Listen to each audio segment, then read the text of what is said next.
मेरे केस में तो एक गेम का प्रॉब्लम था क्योंकि मेरे पास स्मार्टफोन था एंड मैक्सिमम स्टूडेंट के पास अभी स्मार्टफोन है, प्रिपरेशन कर रहे हैं, तो अभी उनको जो प्रॉब्लम होगा वेब सीरीज़ देखने का, अभी जैसे so hi guys, welcome back to channel. तो भाई लाइट गई हुई है तो ये मेरे मोबाइल का फ्लैश जल रहा है, बट कोई बात नहीं, हम पॉडकास्ट आज करेंगे।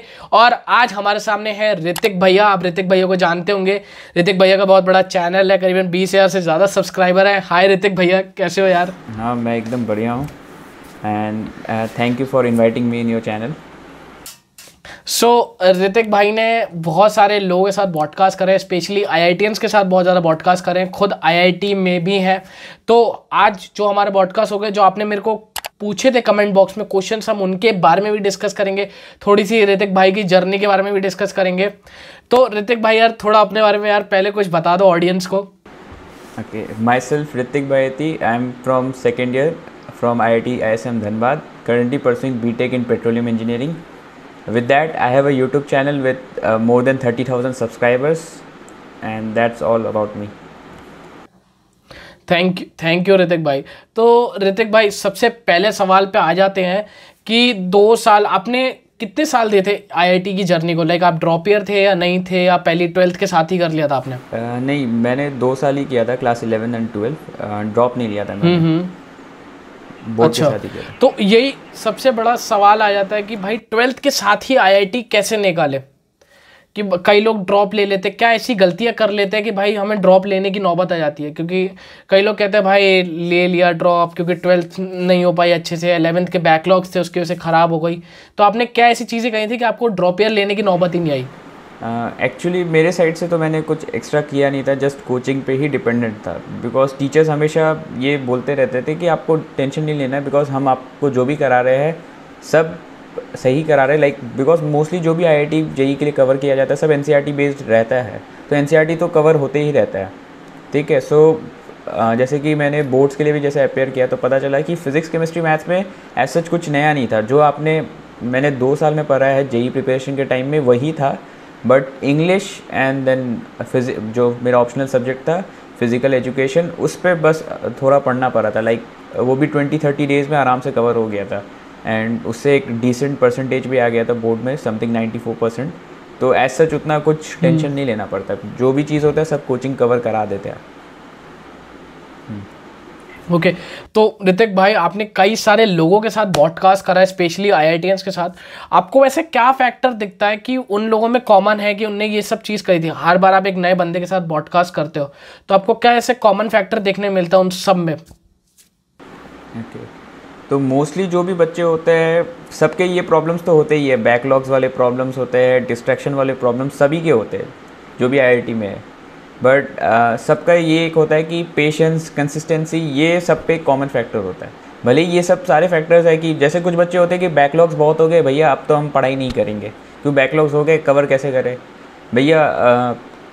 11-12 और बोर्ड्स को और जेई को और बोर्ड्स को कैसे साथ में मैनेज करें, तो एक काम करता हूँ ड्रॉप ईयर में कर लेंगे। तो ऐसे जो भी प्रॉब्लम्स होते हैं उसके कारण बच्चे क्या करते हैं, आइदर जेई ड्रॉप ले लेते हैं या और कोई डिफरेंट प्रॉब्लम्स बना लेते हैं लाइफ में।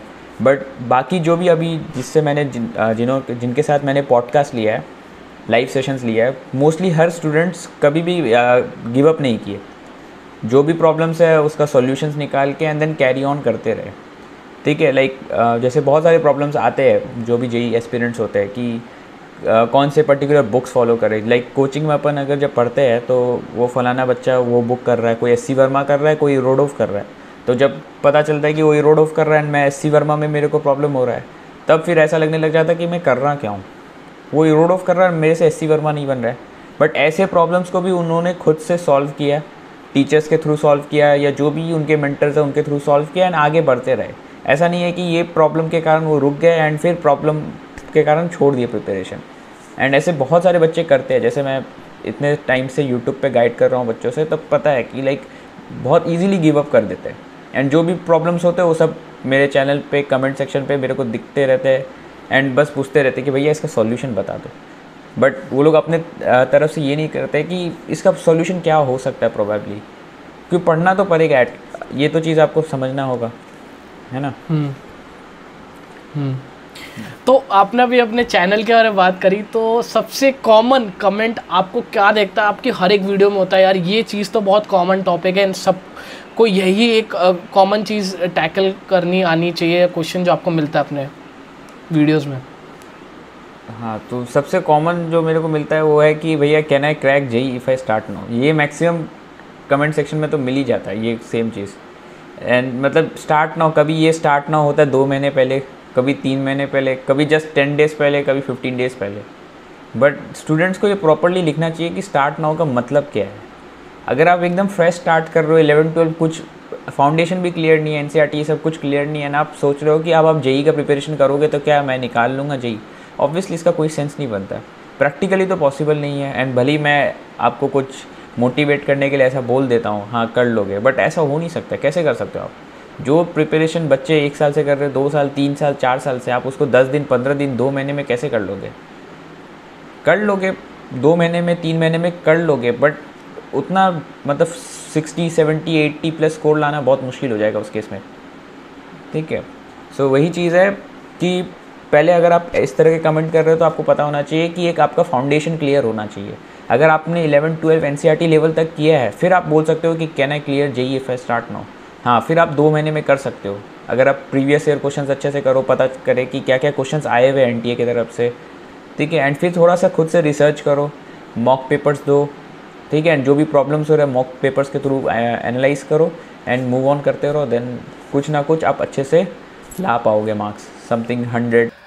तो आपने इतना मस्त बताया यार आंसर के कमेंट्स में, जो भी आपके पास कमेंट्स आते हैं आप उनको कैसे टैकल करते हैं। दूसरी चीज़ यहाँ पे मेरे पास सबसे बड़ा क्वेश्चन आता है वीडियो का कि यार आजकल ऑनलाइन इंस्टीट्यूट खुल चुके हैं, ऑफलाइन इंस्टीट्यूट खुल चुके हैं। अब बच्चे पूछते हैं यार हम फिजिक्स वाला का ज्वाइन करें या हम ऑफलाइन कोचिंग जाएं, जैसे एलएन हो गया, आपके कोटा में बहुत सारी कोचिंग है, क्या दोनों को एक साथ करें? तो आपका क्या रिव्यू है कि यार ऑनलाइन आज इतना बड़ा हो चुका है कि यार वो बच्चों के डाउट भी ऑनलाइन सॉल्व कर ले, वो वैसी प्रैक्टिकल नॉलेज प्रोवाइड कर पाएगा या अभी भी ऑफलाइन डोमिनेट करता है आपके हिसाब से? मेरे हिसाब से लाइक जैसे कि अभी काफ़ी ऑनलाइन कोचिंग इंस्टीट्यूट है, जैसे फिज़िक्स वाला है, अनअकैडमी है, और भी वेदांतु है, और भी बहुत सारे कोचिंग इंस्टीट्यूट है। उसके साथ साथ ऑफलाइन तो पहले से ही है, बट स्टिल मेरे को ऐसा लगता है कि offline is far better than online coaching institute, क्योंकि ऑफलाइन में आपको एक रियल कंपटीशन का फील आता है।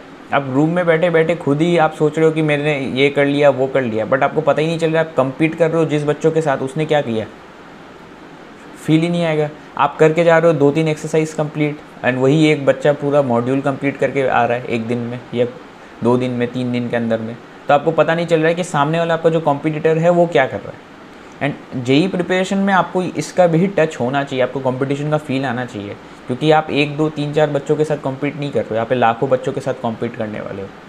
एंड अब उसके साथ साथ जो एग्ज़ाम होता है, एग्ज़ाम प्रेशर भी उतना ज़्यादा बिल्डअप नहीं हो पाता है, क्योंकि आप घर में अपने आराम से यहाँ पे लैपटॉप में टेस्ट दे रहे हो तो उतना ज़्यादा पता नहीं चलता। वही आप एग्ज़ाम हॉल में जाके आपके साइड में भी बच्चा बैठा हुआ है, आप कहीं पे स्टक हो गए एंड चुपचाप से बैठ गए, 5 मिनट तक आप होल्ड कर लिए, एंड आपके साइड में अगर वो बच्चा करते जा रहा है 5 मिनट उसी समय, तो उस समय जो है ना नर्वसनेस डेवलप होता है, उसके कारण पूरा पेपर ख़राब हो सकता है।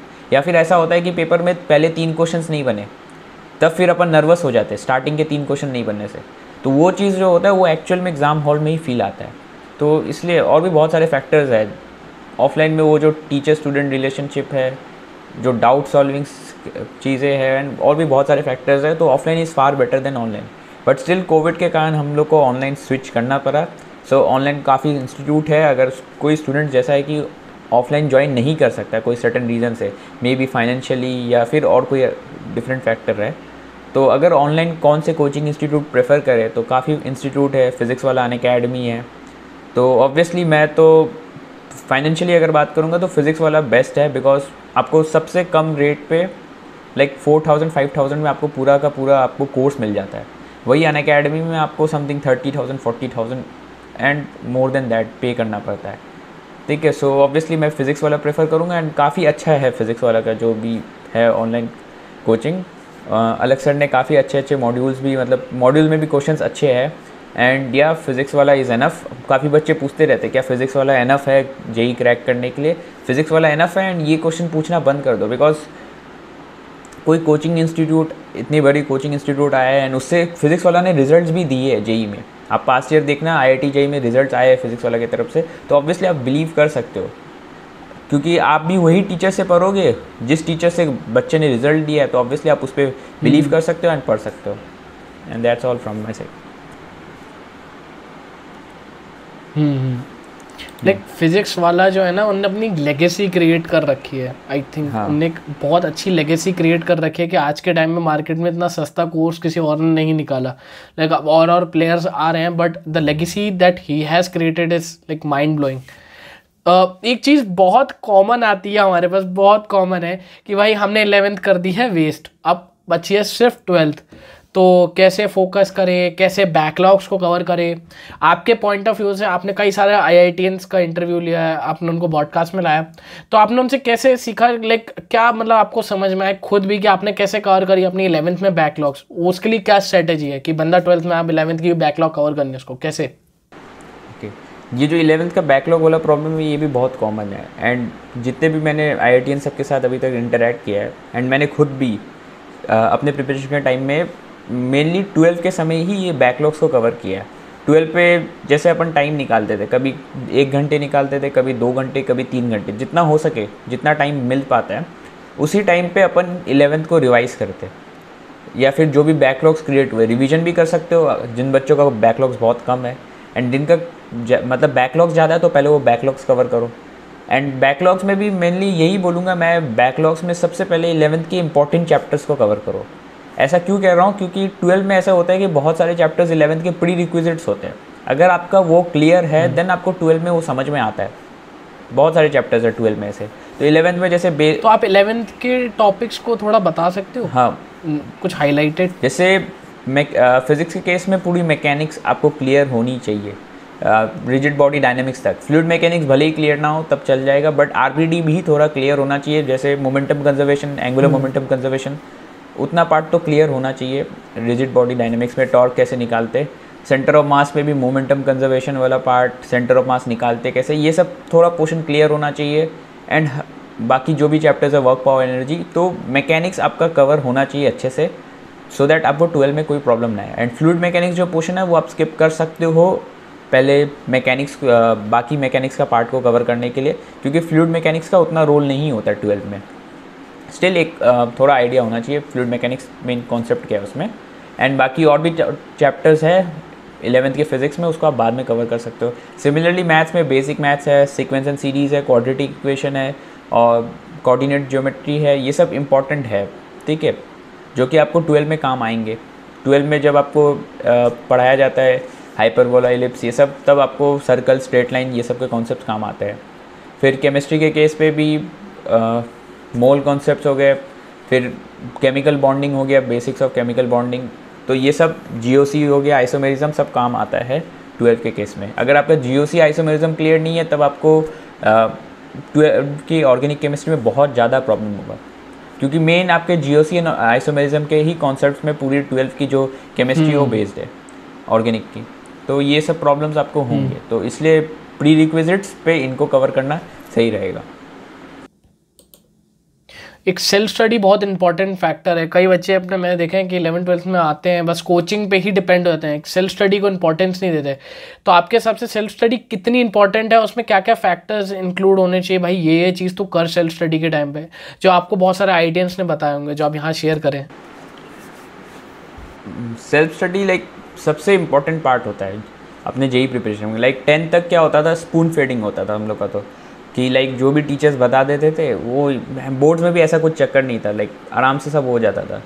जो फॉर्मूला रहते थे, जो भी मतलब कॉपी में रहते थे, वही सेम चीज़ अपन पेपर में याद करके वोमिट करके आ जाते थे। बट वही आईआईटी जेई प्रिपरेशन में ऐसा होता है कि टीचर्स जब जस्ट आपको पढ़ा देते, आगे का जो काम आपको करना है खुद से, क्योंकि ऐसा फिक्स नहीं है कि आपको जो पढ़ाया गया नोट से वही से क्वेश्चन आने हैं, ऐसा नहीं है। आप जेई एडवांस का अगर सिलेबस देखोगे तो उसका एक फ़िक्स सिलेबस भी नहीं है, कई बार बाहर से भी क्वेश्चंस आए हुए हैं, ठीक है। एंड जैसे कि एक बार सर्कल में एक क्वेश्चन आया था, वो क्वेश्चन इतना बड़ा था बट उसका जो मेन जो कॉन्सेप्ट था वो 1 लाइन का था। एंड अगर वो 1 लाइन का कॉन्सेप्ट अगर आपको पता है, वो सिलेबस में नहीं है, वो 1 लाइन का जो कॉन्सेप्ट है, उससे आप वो क्वेश्चन को 1 मिनट के अंदर में सॉल्व कर सकते हो। मैक्सिमम बच्चे उस क्वेश्चन को स्किप कर दिए, क्यों वो चीज़ जो आउट ऑफ सिलेबस होता है वो कोचिंग में ऑब्वियसली नहीं पढ़ाया जाता है। बट क्योंकि मैं कोटा में पढ़ता था तो वहाँ पे मतलब उन लोग खुद रिसर्च कर करके पता करके कि लाइक IIT JEE कहाँ तक पूछ सकता है, क्योंकि उनको पता है इतने सालों से वो लोग खुद पढ़ा रहे हैं, पेपर्स देखते आ रहे हैं, तो उनको पता है कि JEE इस एक्सटेंट तक जा सकता है, क्योंकि पहले भी गए हुए। ऑर्गेनिक में भी ऐसा होता है कि बहुत सारी चीज़ें सिलेबस में नहीं है, जैसे नेम रिएक्शंस ये सब कुछ होते हैं, ठीक है, उसमें भी बहुत सारे रिएक्शंस है ही नहीं सिलेबस में, but still IIT JEE advance पूछ लेता है उस पर क्वेश्चन, इसलिए पढ़ाया भी जाता है। तो यही चीज़ है, सेल्फ स्टडी बहुत इंपॉर्टेंट फैक्टर होता है, आपको खुद से चीज़ों को पढ़ना होता है, टाइम देना होता है। टीचर्स जस्ट पढ़ा दिए वैसे नहीं होगा, आपको नोट्स रिवाइज़ करना पड़ता है डेली बेसिस में, जो भी टीचर्स होमवर्क देते हैं उसको तो कवर करना ही होता है। उसके साथ साथ बहुत बच्चे कुछ एक्स्ट्रा बुक्स भी लगाते हैं, वो डिपेंड करता है आप पे। अगर आप कर सकते हो तो करो, एंड इट्स नॉट नेसेसरी कि बुक्स लगाओगे तभी सिलेक्शन हो पाएगा आपका।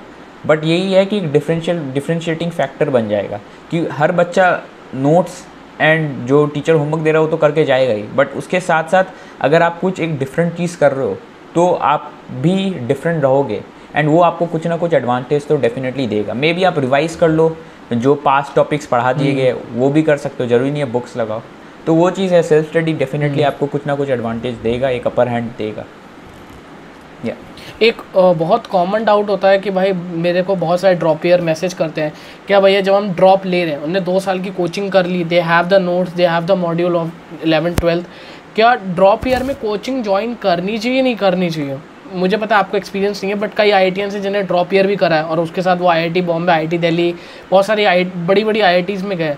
क्या ड्रॉप ईयर में एडमिशन लेना कोचिंग में नेसेसिटी है या नहीं है आपके हिसाब से?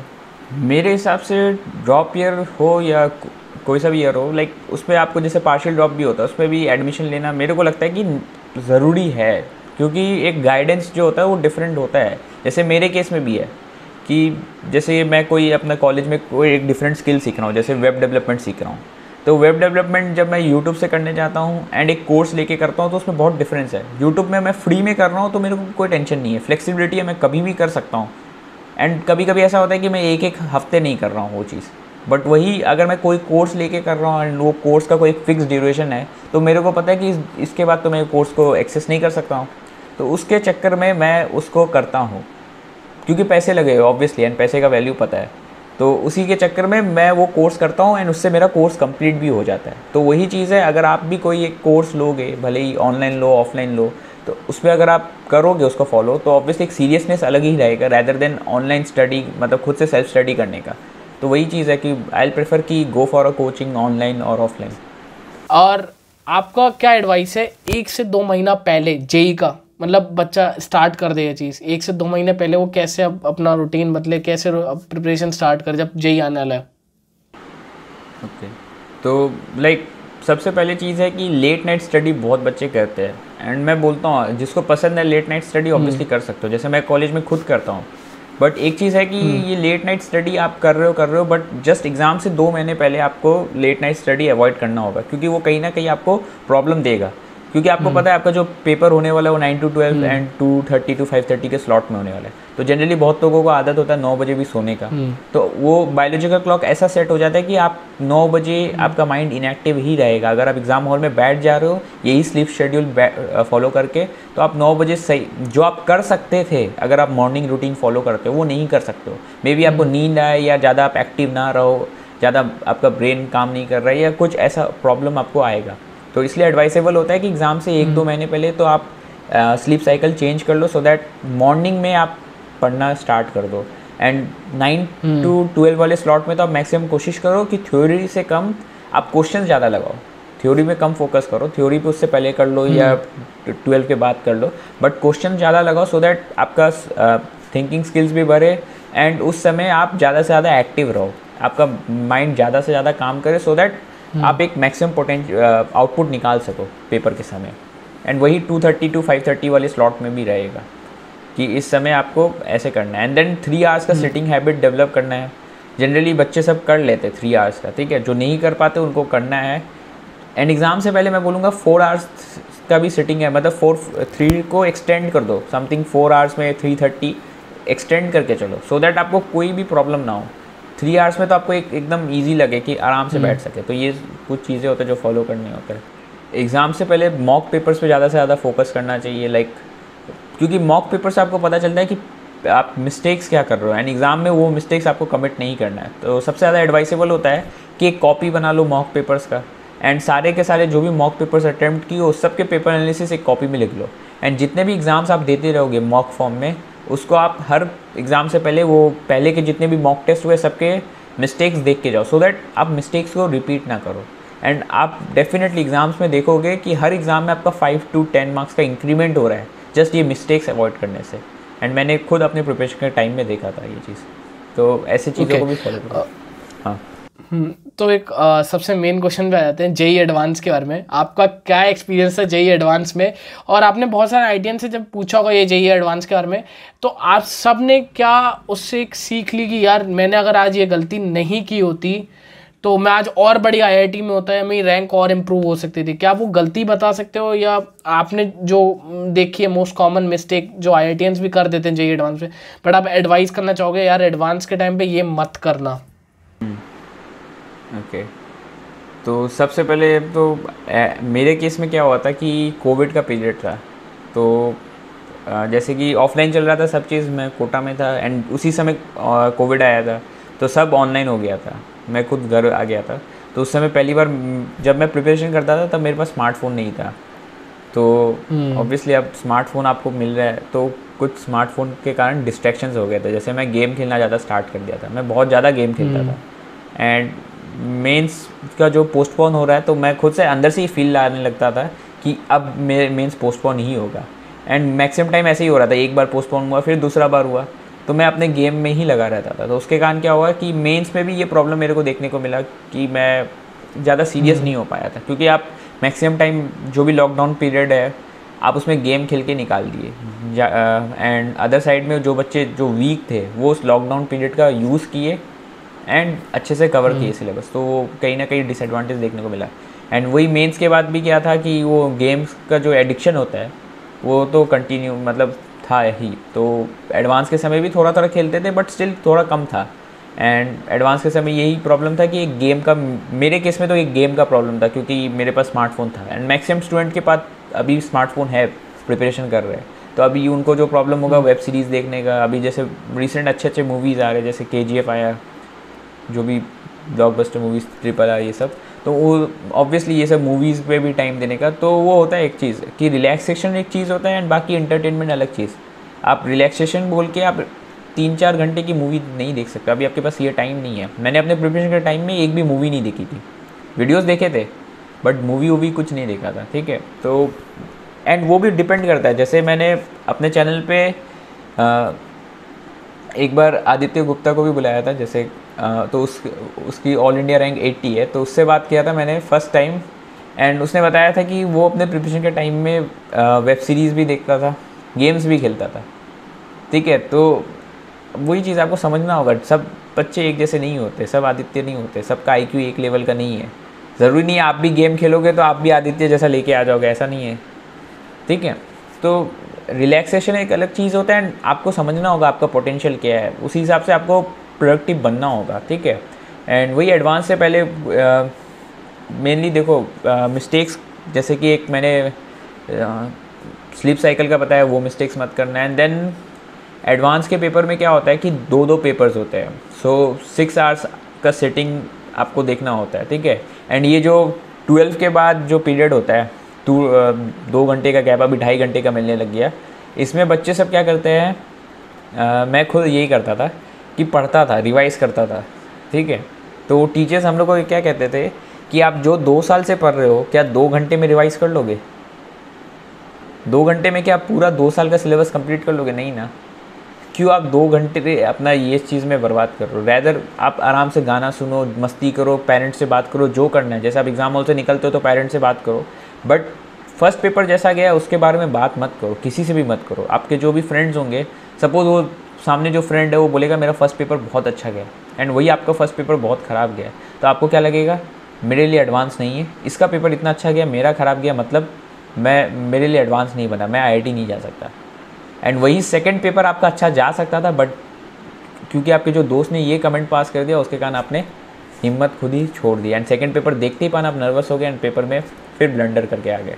तो ये सब कुछ मिस्टेक्स है। पेपर के बाद डिस्कस ही मत करो पेपर कैसा गया, अपने पेरेंट्स को बता दो, ठीक है, भले ही झूठ बोल दो, जो भी बोल लो एक बार बोल दो, सो दैट वो लोग भी आपसे डिस्कस ना करें।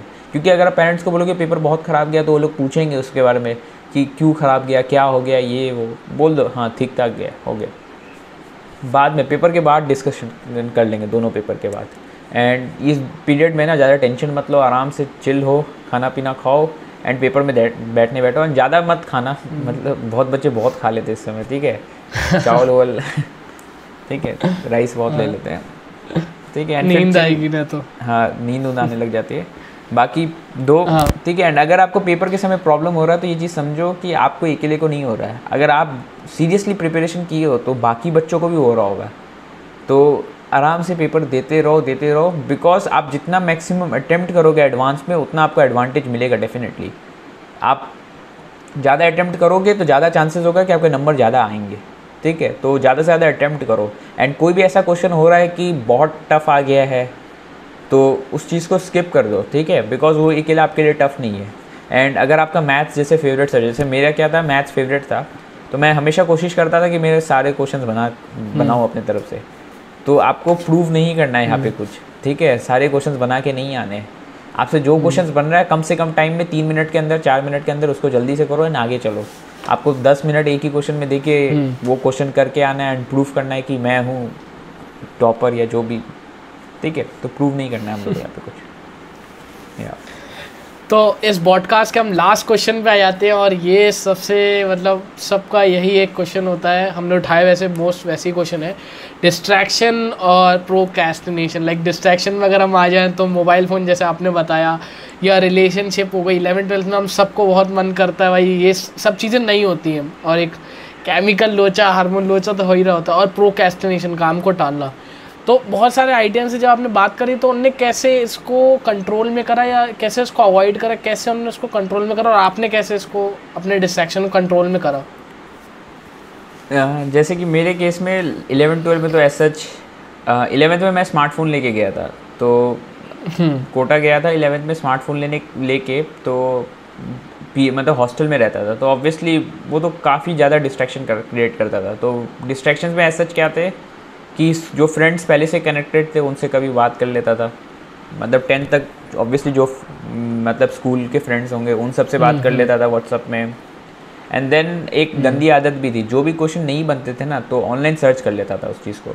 जैसे अभी बहुत सारे प्लेटफॉर्म्स है, टॉपर, मेडिटेशन, उसमें डायरेक्ट सॉल्यूशन मिल जाता है आपको, तो वहाँ से सॉल्यूशन समझ के फिर वो छाप देता था। एंड ये चीज़ करते रहता था एंड खुश होता था कि मैं मैक्सिमम चीज़ें बना के जा रहा हूँ, होमवर्क करके जा रहा हूँ। बट इसका रियल डिसएडवांटेज मैं मतलब नहीं समझ पा रहा था, बट लॉन्ग टर्म में ये दिखाई दिया मेरे को। जैसे पहला पेपर हुआ उसमें नंबर आ गया, but second paper, third paper में ये चीज़ देखने को मिल रहा था कि जो क्वेश्चन मैं मॉड्यूल के लगा लिया हूँ, भले ही सॉल्यूशन देख के लगाया हूँ, बट वही क्वेश्चन मेरे से एग्ज़ाम हॉल में नहीं बन रहे। एंड उसका यही रीज़न है कि मैं उस समय वो सॉल्यूशन देख लिया, एक तरफ से याद हो गया, मैं लिख लिया था उस समय नोट कॉपी में, बट अब उस चीज़ को मैं रिकॉल नहीं कर पा रहा हूँ, क्योंकि अल्टीमेटली आपको मेमोराइज़ नहीं करना है, यहाँ पे आपको समझना है चीज़ों को। तो वही चीज़ प्रॉब्लमेटिक होती थी एग्ज़ाम के समय, ठीक है। तो इस तरह से ये डिस्ट्रैक्शन, मतलब ये शॉर्ट ऑफ डिस्ट्रैक्शन ही हो गया मेरे लिए भी, क्योंकि आप एग्ज़ाम सॉल्यूशंस देख ले रहे हो तो वो आपको डेफिनेटली कोई ना कोई प्रॉब्लम क्रिएट कर रहा है। उसके साथ साथ और भी डिस्ट्रैक्शंस होते हैं, जैसे यूट्यूब देखना एंड और भी बहुत सारे, ठीक है, डिस्ट्रैक्शंस हो जा रहे थे स्मार्टफोन से। तो मैंने सोचा कि स्मार्टफोन को, मतलब टीचर्स भी बोलते थे स्मार्टफोन का कोई काम नहीं है, अगर जो बच्चे लाए हैं वो बंद करके रख दो, एक कीपैड फ़ोन खरीद लो। तो मैं वही चीज़ किया, स्मार्टफोन बंद किया, कीपैड फ़ोन में स्विच हो गया। तो मैं नेक्स्ट 1.5 ईयर्स बेसिकली मैं बिना स्मार्टफोन के ही रहा, कीपैड यूज़ किया। उस समय कोई डिस्ट्रैक्शन नहीं था। कीपैड में ऑब्वियसली क्या डिस्ट्रैक्शन होगा, अब कीपैड में किससे ही क्या कर लोगे, फ्रेंड से भी कितना बात करोगे फ़ोन में, भले ही व्हाट्सअप में हो सकता है, बट फ़ोन में, कीपैड में जिसमें व्हाट्सअप भी नहीं है, क्या बात करोगे आप उसमें उतना ज़्यादा। तो ऐसा कोई डिस्ट्रैक्शन नहीं था, बस फैमिली से जो बात होता था, पेरेंट्स से, वही था। तो वही था। बाकी रिलेशनशिप एज सच ऑब्वियसली ये सोच ही लिया था 11-12 में तो कभी जाना ही नहीं है, क्योंकि अगर आप एक बार गए तो ऑब्वियसली कुछ होना नहीं है फिर तो। एंड फिर जैसा मैंने बताया, जैसे कोविड का, हाँ, कोविड का पीरियड आया, देन तो काफ़ी डिस्ट्रैक्शन हो गया गेम्स के थ्रू एंड ऑल, ठीक है। बट स्टिल मेंस से पहले कुछ मतलब सीरियसनेस डेवलप किया, बट स्टिल एडिक्शन जो चीज़ होता है ना, वो ऐसा होता है कि आप उसको अवॉइड नहीं कर सकते, ठीक है। वो चीज़ आप तभी आप अवॉइड कर पाओगे जब आपको पता चलेगा कि वो एडिक्शन के कारण आपको क्या इम्पैक्ट पड़ा आपके लाइफ में। जैसे मेरा मेंस का रिजल्ट आया ना, इतना गंदा रिजल्ट आया, तब मेरे को समझ में आया कि क्या हुआ है। क्योंकि मेरा मेंस का फर्स्ट अटैम्प्ट और सेकंड अटैम्प्ट, फर्स्ट अटैम्प्ट मैंने जब कीपैड फ़ोन यूज़ करके किया था, जब मैं कोटा में था तभी कोटा में ही फर्स्ट अटैम्प्ट दिया था, एंड सेकंड अटैम्प्ट अपने घर में दिया, तो उसका डिफरेंस देखने को मिला रिजल्ट में। तो ऑब्वियसली वो चीज़ मेरे को अब एडवांस के लिए वो किया कि लाइक नहीं, एडवांस में यही सीन क्रिएट नहीं करना है मेरे को, क्योंकि मेंस का रिजल्ट देखने के बाद ऐसा लग गया था कि अब गेम्स अगर खेलेंगे तो गया।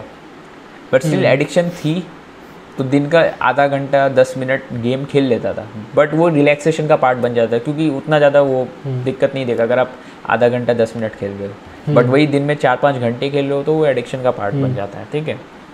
तो इसलिए एडवांस में थोड़ा सीरियस होकर पढ़ लिया, तो एक ठीक ठाक रैंक आ गई एडवांस में। तो वही चीज़ है कि आपको खुद से समझना होगा कि आप गेम खेल रहे हो तो उसका कोई आउटपुट नहीं निकलने वाला। आप जैसे अभी भी बहुत सारे कॉलेज का बात कर रहा हूँ, कॉलेज में देखो यार एज सच कुछ है नहीं उतना प्रेशर, ठीक है। वो डिपेंड करता है पर्सन टू पर्सन, वो क्या प्रेशर ले रहा है। कि जैसे कोई है जो टोटली ये सोच के रखा है कि मैं प्लेसमेंट में ही जाऊँगा, मेरे को और कुछ मतलब नहीं है, प्लेसमेंट करना है मेरे को, प्लेसमेंट में बैठना है, भले ही वो कोर कंपनीज़ में वो कोडिंग वोडिंग करके या कैसे भी करके, ठीक है। सो उनको अब एज सच उतना कोई टेंशन नहीं है, तो वो लोग गेम्स खेल सकते हैं, क्योंकि अब जेई तो हो गया। बट स्टिल ऐसे कुछ बच्चे हैं जो पूरा दिन गेम खेलते हैं, ठीक है। एंड कुछ बच्चे हैं उसी टाइम को यूज़ कर रहे हैं डिफरेंट फील्ड्स में एक्सप्लोर करके, कोई may be different club join करके क्लब्स में पार्टिसिपेट करके सीनियर्स के साथ रिलेशन मतलब अच्छा डेवलप कर रहा है, सो दैट सीनियर्स के बारे में जान सके, सीनियर्स ने क्या किया है, ठीक है। कोई डिफरेंट स्टार्टअप्स में काम कर रहा है, कोई डिफरेंट चीज़ें कर रहा है। तो ऑब्वियसली जो बच्चा गेम में पूरा टाइम दे रहा है तो उसका तो कोई आउटपुट नहीं निकलने वाला। आप सुबह से शाम गेम खेल रहे हो या 4-5 घंटे दिन में गेम खेल रहे हो तो उसका कोई आउटपुट नहीं निकलने वाला। तो वो चीज़ आपको समझना होगा। एंड आप खुद भी अगर आप आईआईटी में आ गए हो या फिर जेई का प्रिपरेशन कर रहे हो, इतना मैच्योर्ड इनफ हो कि आपको समझ में आए, 16-17-18 साल की उम्र में ये मैच्योरिटी होना चाहिए आपको कि आपका क्या प्रॉब्लम हो सकता है इसके कारण, ठीक है। एंड ऑब्वियसली आप अगर ये सेशन देख रहे हो, अभी तक अगर देख रहे हो, तो ऑब्वियसली आप एक सीरियस एस्पिरेंट हो, ठीक है। आपको समझ में आ रहा है कि भैया जो बोल रहे हैं ये आपके लाइफ में कितना इंपॉर्टेंट रोल प्ले कर सकता है। तो अगर आप भी इस डिस्ट्रैक्शन में हो तो मेरा ये जो अभी तक का सेशन है इसको सुन के तो अभी तक आप ये जो भी मोबाइल एडिक्शन है, ये जो भी डिस्ट्रैक्शन है, मे बी गर्लफ्रेंड रिलेशनशिप, उस चीज़ को अभी मूव ऑन कर लो उसके साथ, ठीक है। उसको पॉज कर लो, रिलेशनशिप पॉज कर लो, बाद में जाके कैरी ऑन कर लेना कॉलेज में या जो भी हो सके, ठीक है। सो इसको अवॉइड करो जितना हो सके, बाकी पढ़ते रहो या। तो अभी तक अगर आप यहाँ तक बने हो तो लिटरली आई एम सेइंग कि भाई आप भाई सीरियस एस्पिरेंट हो and you literally want to crack. मैंने जितना हो सके उतने क्वेश्चंस आपके पूछे जो आपने मेरे को कमेंट बॉक्स में प्रीवियस पॉडकास्ट में पूछे हुए थे। यहाँ तक अगर पॉडकास्ट में बने हो, थैंक यू सो मच कि आप इतनी देर तक हमें देख रहे थे, इतना सारा हमें प्यार दे रहे हो, इतना सारा सपोर्ट दे रहे हो। ऐसे ही बने रहो। और पॉडकास्ट में छोटे करने की कोशिश करता हूँ, बट वो एक होता है ना कि जब हमारे साथ कोई गेस्ट आते हैं, फ्लो में बोलते हैं, तो वो बहुत अच्छा बोलते हैं और वो इन्फॉर्मेशन वैल्यूबल होती है। ओके, आपका थोड़ा सा टाइम उसमें किल हो रहा है, but the information they are providing from their experience is most valuable thing. तो आपको भी थोड़ा वहाँ पे अगर आप टाइम किल भी करते हो, वो आपके लिए आगे आके एक इन्वेस्टमेंट ही होता है। Thank you Hrithik so much, आप आए और आपने इतना सब कुछ शेयर करा अपना experience. Thank you so much. Thanks a lot Nikhil for inviting me. And in fact काफ़ी अच्छा लगा कि स्टूडेंट्स के साथ कनेक्ट हो पाया एक डिफरेंट चैनल में भी, so that like most of the students जो कि मेरे चैनल पे कनेक्टेड नहीं है या फिर कुछ भी अलग सीन है, तो उनको भी पता चले कि वो लोग क्या चीज़ें मिस्टेक्स कर रहे हैं। जैसे डिस्ट्रैक्शन पे अपन ने बात किया, बैकलॉग्स में बात किया, रिवीजन में बात किया, फिर स्लीप शेड्यूल और भी जो डिफरेंट चीज़ों पे बात किया। So that's all from my side. बाकी भैया बहुत मेहनत कर रहे हैं, सो प्लीज़ कंसीडर सब्सक्राइबिंग, जल्दी से जाके सब्सक्राइब कर लो। Thank you. ठीक है, बाकी लाइक, मैं भैया का चैनल डिस्क्रिप्शन बॉक्स में दे दूंगा, you can also subscribe to him, go and watch their channel, because भैया ने बहुत IITians के साथ पॉडकास्ट करे हैं। अगर आपके पास थोड़ा सा और टाइम है तो उनको भी ज़रूर देखना। And thank you for watching this whole podcast. उम्मीद है अगले पॉडकास्ट में मिलेंगे with some more like experience बंदों के साथ। तब तक के लिए बाय बाय, थैंक यू।